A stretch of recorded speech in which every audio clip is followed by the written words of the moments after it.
Hey boys and girls, it is Saturday. I wonder what you've done on this beautiful Saturday. Sure has been pretty outside.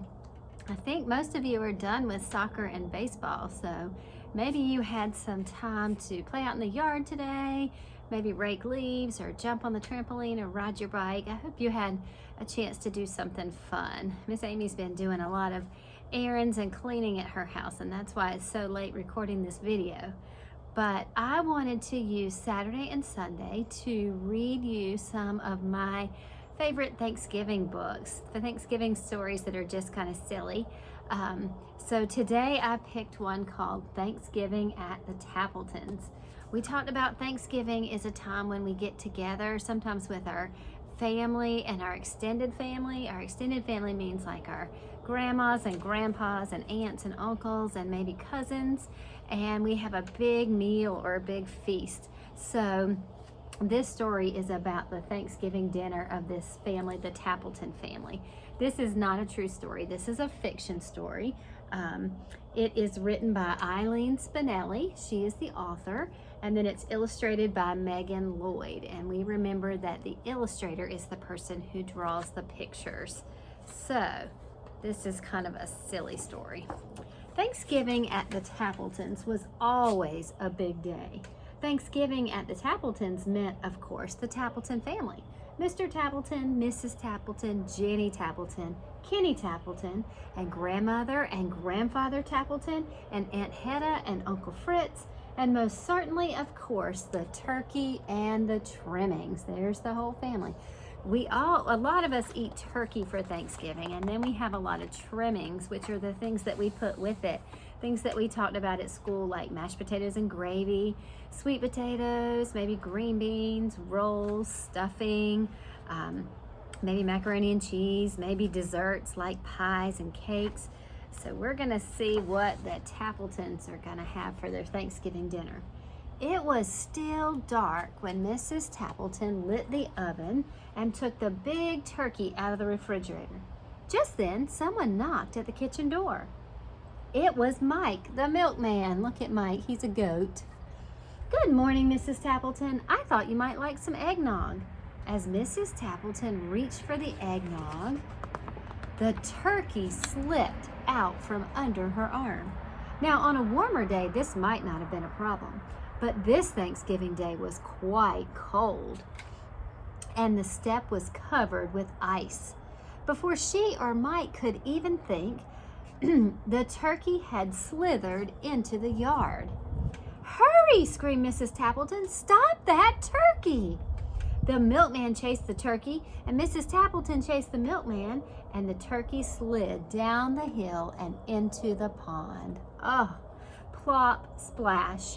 It bubbled out of sight. Oh, this is a problem. No, turkey means they won't have turkey for Thanksgiving dinner. What's Miss Tappleton gonna do? When Mr. Tappleton came down to breakfast, he took a long sniff. I don't smell the turkey cooking, said his wife. Of course you don't smell turkey, she replied. You have a cold. I don't have a cold, he insisted. Mrs. Tappleton shook some pepper in the air. See her shaking some pepper? And then her husband sneezed. Pepper sometimes gets in our nose and makes us sneeze. See, she said, you do have a cold. After breakfast, Mr. Tappleton put on his coat and scarf and hat and gloves. I'm going to the bakery to buy our pies. Wear your boots, she said.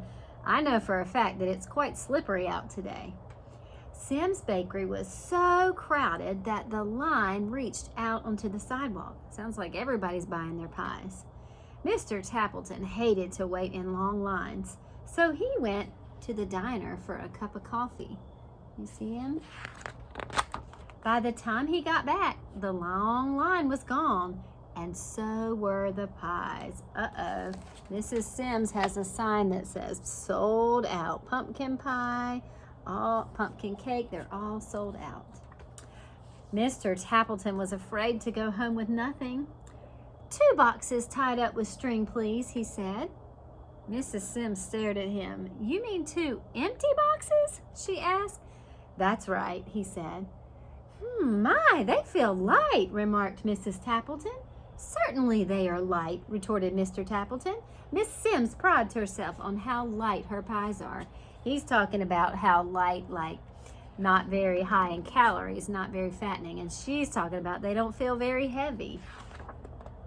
Mrs. Tappleton set the table. She called to her son, Kenny, you may make the salad. There's lettuce in the crisper and carrots and radishes too. Kenny's mouth fell open.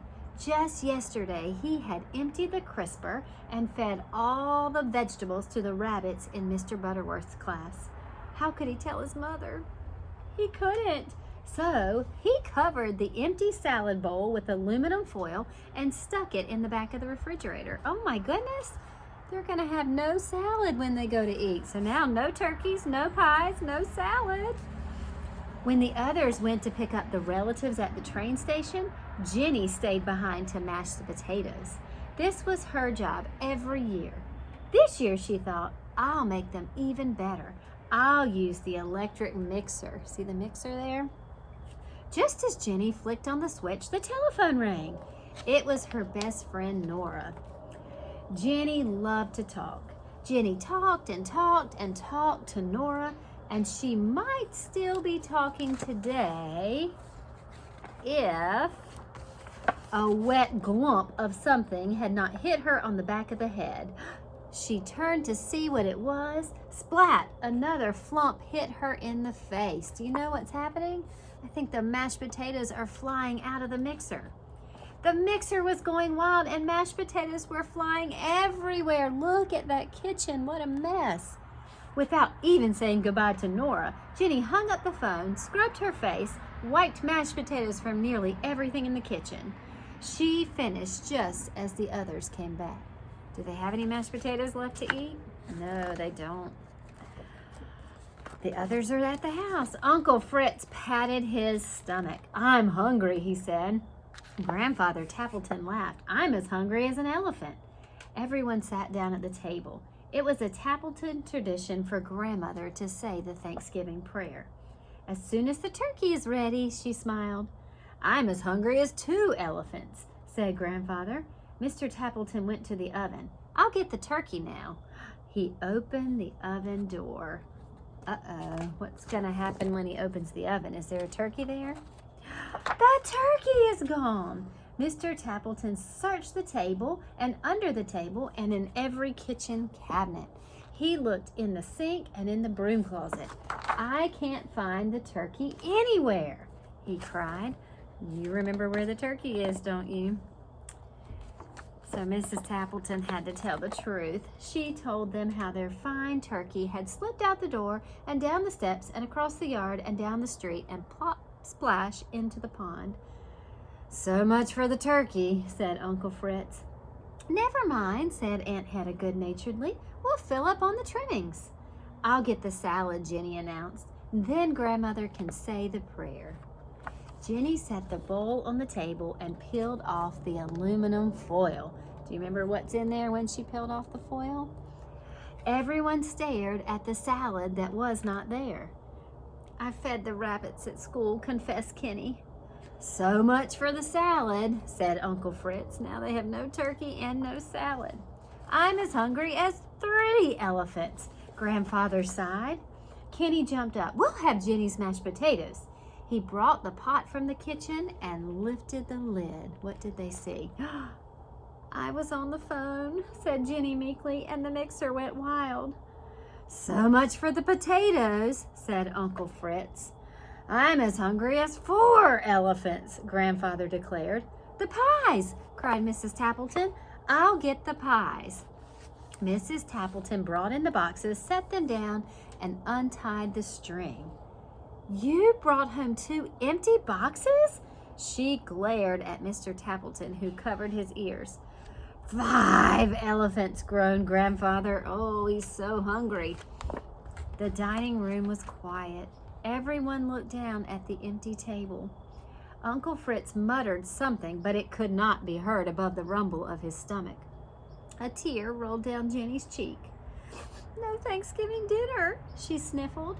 Nothing to say a prayer for, Kenny sighed. Grandmother smiled. Of course there is something. There's more to Thanksgiving than a turkey and trimmings. And then Grandmother Tappleton asked everyone to bow their heads and to hold hands around the dining room table. And this is the Thanksgiving prayer, she said.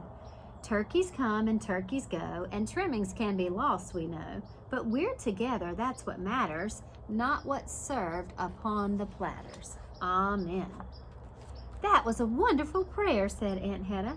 Mrs. Tappleton jumped up. We have liverwurst and cheese in the refrigerator.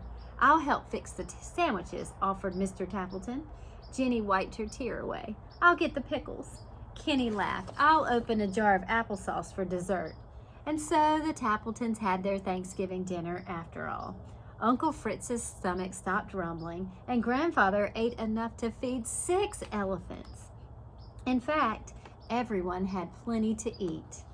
But most of all, they had each other. The end. So, in that story, we learned Thanksgiving's not really about all the food, but being thankful for family and people that you have. Or in this case, I think they were wolves, not people. So that was a cute little story. I always like Thanksgiving at the Tappletons. I hope you've had a good Saturday, and I'll be back tomorrow to read you another one of my favorite Thanksgiving stories. It's about a turkey. So we'll have to wait and see what that is tomorrow. I hope you have a good night, boys and girls. Talk to you later. Bye.